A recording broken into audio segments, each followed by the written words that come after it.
Hello everyone, welcome back to my channel. This is Ayushi और आज के इस वीडियो में हम बात करने वाले हैं एक फ़ंड के बारे में, उभरते सितारे फ़ंड, जिसको फाइनेंस मिनिस्ट्री ने लॉन्च किया है। तो इस वीडियो में समझेंगे कि ये उभरते सितारे फ़ंड एग्जैक्टली क्या है, इसका पर्पस क्या है और कैसे ये इंडिया की इकोनॉमी या फिर इंडिया के एक्सपोर्ट को बूस्ट करेगा।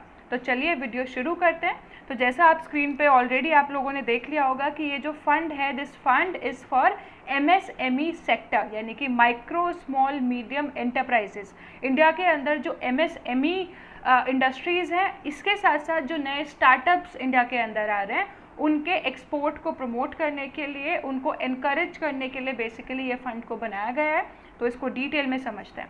तो सबसे पहले समझते हैं कि क्या क्राइटेरिया के बेसिस पे क्लासिफिकेशन होता है कि कौन सी माइक्रो एंटरप्राइज है, कौन सा स्मॉल है, कौन सा मीडियम है। तो अभी तक जो क्राइटेरिया था, अब उसको डिसमेंटल करके एक नया रिवाइज क्राइटेरिया लाया गया है, ठीक है, लास्ट ईयर। सो अब तक एग्जिस्टिंग क्राइटेरिया क्या था, अब तक क्या एग्जिस्ट करता था कि प्लांट और मशीनरी में इन्वेस्टमेंट के बेसिस पे क्लासिफिकेशन होता था। फॉर एग्जाम्पल आप लोग देखो, मैन्युफैक्चरिंग एंटरप्राइजेस की अगर हम बात करें तो प्लांट एंड मशीनरी में अगर 25 लाख से कम का इन्वेस्टमेंट है तो वो माइक्रो एंटरप्राइज है, 5 करोड़ से कम का है तो स्मॉल और 10 करोड़ से कम का है तो मीडियम। यानी कि up to 25 lakh micro, 25 lakh to 5 crore small और 5 crore to 10 crore medium enterprise, ठीक है। ऐसे ही सर्विसेज में था up to 10 lakh micro, 10 lakh to 2 crore small और 2 से 5 करोड़ मीडियम। लेकिन अब ये क्राइटेरिया को चेंज कर दिया गया है। अब रिवाइज्ड MSME क्लासिफिकेशन किस बेसिस पे होता है, इन्वेस्टमेंट और एनुअल टर्नओवर के बेसिस पे, और मैन्युफैक्चरिंग और सर्विसेज का अलग अलग नहीं है, एक ही तरीके से क्लासीफाई किया गया है। तो आज अब रिवाइज्ड क्लासिफिकेशन क्राइटेरिया क्या है, माइक्रो के लिए आपका इन्वेस्टमेंट जो है it should be less than 1 crore और टर्नओवर भी 5 करोड़ से कम होना चाहिए। यानी कि माइक्रो एंटरप्राइज क्या होगा, बी इट मैन्युफैक्चरिंग और सर्विसेज, अगर आपका investment is less than 1 crore and turnover is less than 5 crore. Similarly for small enterprises, investment अगर 10 करोड़ से कम है और टर्नओवर 50 करोड़ से कम है तो स्मॉल एंटरप्राइज होगा।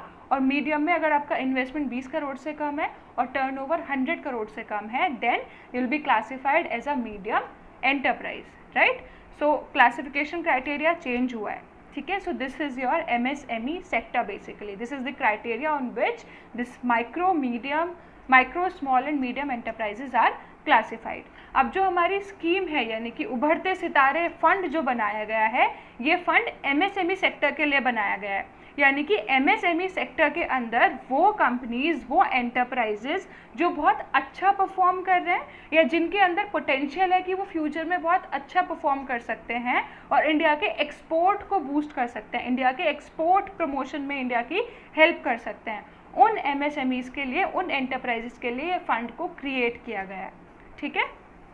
तो अब ये स्कीम के बारे में समझते हैं। ये स्कीम में basically 250 crore worth of alternative investment fund for export oriented MSME, यानी कि वो MSME जो ऑलरेडी एक्सपोर्ट में बहुत इंडिया की हेल्प कर रहे हैं या फिर जिनके अंदर पोटेंशियल है कि वो फ्यूचर में इंडिया के एक्सपोर्ट को एक बहुत अच्छे तरीके से एक हायर लेवल पर लेके जा सकते हैं। तो उन लोगों के लिए ये 250 करोड़ रुपए का ऑल्टरनेटिव इन्वेस्टमेंट फंड है, जिसको फाइनेंस मिनिस्ट्री ने लॉन्च किया है।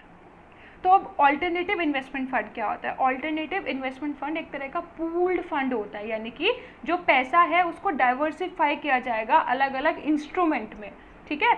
नॉर्मली ट्रेडिशनली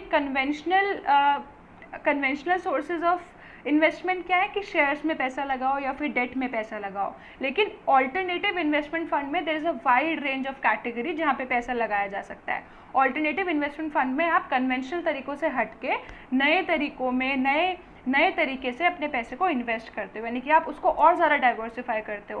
पैसा प्राइवेट इक्विटी में, डेट में, मैनेज्ड फ्यूचर्स में, वेंचर कैपिटल में, इस तरीके से अलग अलग जगहों पे आप अपने पैसे को डाइवर्सिफाई करते हो। So in the similar manner government जो है ये फंड को अलग अलग तरीके से अलग अलग एवेन्यूज़ में डाइवर्सिफाई करेगी and then this fund will ultimately be given to MSME, लेकिन अलग अलग फील्ड के अंदर अलग अलग एवेन्यूज़ में उसको डाइवर्सिफाई करके गवर्नमेंट की तरफ से ये फंड दिया जाएगा। सो ये जो फंड है, this fund will be set up by EXIM bank and SIDBI। So ये डायरेक्ट पेपर में डायरेक्ट 1 लाइनर क्वेश्चन पूछा जा सकता है कि जो आपका ये फंड है इसको कौन विच like sort of institution is going to set it up. So the fund will be set up by Exim Bank, Export and Import Bank of India और आपका SIDBI, small industries development bank of India. So ये दोनों मिलके ये fund को setup करेंगे और ये फंड के अंदर, ये स्कीम के अंदर देयर इज स्ट्रक्चर्ड सपोर्ट, यानी कि फाइनेंशियल सपोर्ट तो दिया ही जाएगा in the form of AIF, in the form of alternative investment fund, लेकिन उसके साथ साथ एडवाइजरी सर्विसेज भी दी जाएंगी MSMEs को, सो दैट वो अच्छे से काम करे, एफिशिएंटली परफॉर्म करे और इंडिया के एक्सपोर्ट प्रमोशन को और ज़्यादा हायर लेवल पे लेके जाएं. ठीक है. Now this scheme also have a green shoe option. What is green shoe option? देखो, कंपनी को जब पैसों की ज़रूरत होती है, मैंने company is in need of money, तो वो IPO लेके आती है, यानी कि लोगों को शेयर इशू करती है और शेयर इशू करने के बदले लोगों से पैसे लेती है. ये प्रोसेस को बोला जाता है IPO, यानी कि इनिशियल पब्लिक ऑफरिंग. अब जब इनिशियल पब्लिक ऑफरिंग के लिए कंपनी जाती है तो वो स्पेसिफाई कर देती है कि मैं इतने शेयर इतने प्राइस पे लोगों को सेल करने वाली है. ठीक है. The company is going to sell this much share at this price to the public. लेकिन कभी कभी क्या होता है, पब्लिक की तरफ से ओवरवेलमिंग डिमांड आ जाती है, बहुत सारे लोग कंपनी के शेयर्स के लिए अप्लाई करते हैं. तो उस टाइम पे अगर कंपनी के पास ग्रीन शू ऑप्शन होता है तो कंपनी ओवर अलॉटमेंट कर सकती है, यानी कि जितने शेयर उसने पहले डिसाइड किए थे कि वो इशू करेगी, वो उससे ज़्यादा शेयर इशू कर सकती है in order to meet the public demand. So greenshoe option, इससे क्या होगा कि लोगों को शेयर मिलेंगे और कंपनी को और ज़्यादा पैसे मिलेंगे. राइट. सो वो भी कहीं ना कहीं उनके एक्सपेंशन में या उनके जो भी उनका इंटरनल फंक्शनिंग है उसमें पैसे ज़्यादा होंगे तो ऑब्वियसली और अच्छे से काम हो पाएगा. So this scheme also have a green shoe option. So the idea is to promote MSME. The idea is to provide them funds, अलग अलग डाइवर्सिफाइड फील्ड में उनकी वेंचर कैपिटल में मदद करके या फिर उनके शेयर्स में पैसा लगा के, उनके डेट इंस्ट्रूमेंट में पैसा लगा के उसको उस तरह से प्रमोट किया जाए, उनको उसके साथ साथ एडवाइजरी सर्विसेज भी दी जाए और ऐसे जैसे ग्रीन शू जैसा ऑप्शन कंपनीज को दिया जाए, सो दैट उनके पास प्रॉपर फंड्स अवेलेबल हो, उनके पास एक्सपर्ट एडवाइस हो, एडवाइजरी सर्विसेज उनको अच्छे से दी जाए जिससे कि वो अच्छे से परफॉर्म करें, इंडिया की इकोनॉमी को बूस्ट करें और एक्सपोर्ट का भी प्रमोशन करें. ठीक है. वी ऑल नो कि MSME सेक्टर हमारी इकोनॉमी के लिए कितना ज़रूरी है. लगभग 40% जो इंडिया एक्सपोर्ट करता है it comes from this sector only. India की जो टोटल हमारी GDP है, जो इकोनॉमी है, उसका लगभग 30% ये सेक्टर कंट्रीब्यूट करता है. And again it is one of the largest sort of employment giving sector in India. So MSME sector is very important and hence this scheme will go a long way to encourage this sector and to boost India's exports. So I hope आपको ये video अच्छा लगा तो please इसको share करो, channel को subscribe करो और कमेंट सेक्शन में अपने व्यूज़ बताओ. Thank you. Bye for now.